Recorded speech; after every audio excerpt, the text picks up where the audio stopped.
বিসমিল্লাহির রহমানির রাহিম। আমি বিশ্ব আধ্যাত্মিক জ্ঞান সঞ্চার দরবার শরীফের প্রতিষ্ঠাতা আমার মুর্শিদ কেবলা গাউসুল আজম শামীম আলী চিশতির দরবার হইতে আমি শাহ আলম আমাদের দরবারের পক্ষ থেকে আপনাদের সকলকে জানাই আন্তরিক শুভেচ্ছা ও অভিনন্দন। আমার মুর্শিদ কেবলা গাউসুল আজম শামীম আলী চিশতির একটি গ্রন্থ থেকে কিছু আলোচনা নিয়ে আপনাদের সামনে হাজির হইলাম। আশা করি সকলে ভালো আছেন এবং সকলেই মনোযোগ সহকারে শুরু থেকে শেষ পর্যন্ত আমার এই আলোচনাটি শুনবেন। আজকে আমি যে আলোচনাটি নিয়ে আসলাম সে আলোচনাটি অনেক গুরুত্বপূর্ণ। আশা করি সকলেই মনোযোগ সহকারে এবং ধৈর্য সহকারে এই আলোচনাটি শুনবেন। আপনারা যদি এই আলোচনাটি শুনতে পারেন, আশা করি আপনারা অনেক কিছু জানতে পারবেন, বুঝতে পারবেন এবং কিছু জ্ঞান নিতে পারবেন। আজকে আমি যে আলোচনাটি করব সে আলোচনাটি হলো যে এই চারটি অক্ষর মহাবিশ্বকে নিয়ে দাঁড়িয়ে আছেন। এই চারটি অক্ষর মহাবিশ্বকে নিয়ে দাঁড়িয়ে আছেন। সেই চারটি অক্ষর কি? মিম, হা, মিম, দাল।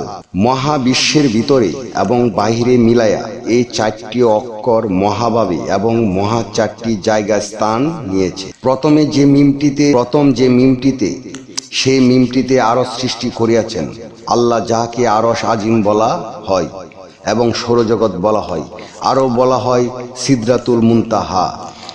এই স্থানটিতে যে প্রথম মিমটি আছে সেই মিমটিতে অন্ধকারে কেউ যাইতে পারে না এবং টিকিয়া তাকিতে পারে না। এরপর আসি হা অক্ষর নিয়ে।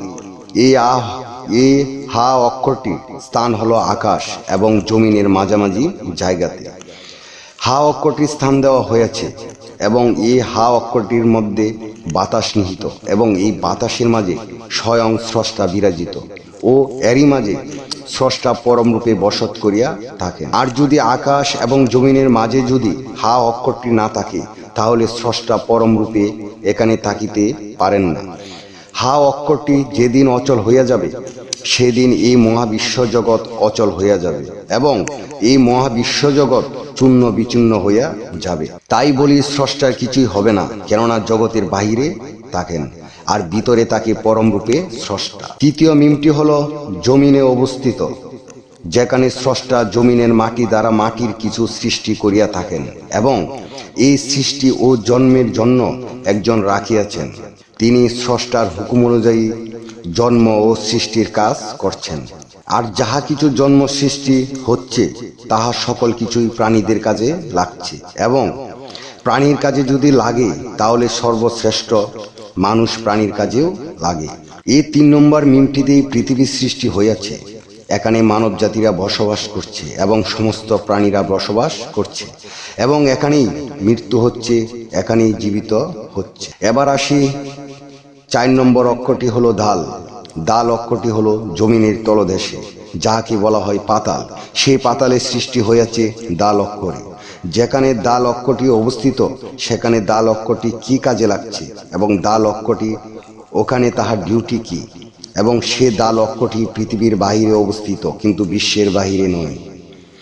দাল অক্ষরটির ডিউটি হলো সমস্ত বিশ্বের ভার বহন করা, চন্দ্র, সূর্য, গ্রহ, নক্ষত্র এবং পৃথিবীর সমস্ত কিছুর ভার বহন করে এই দাল অক্ষরটি।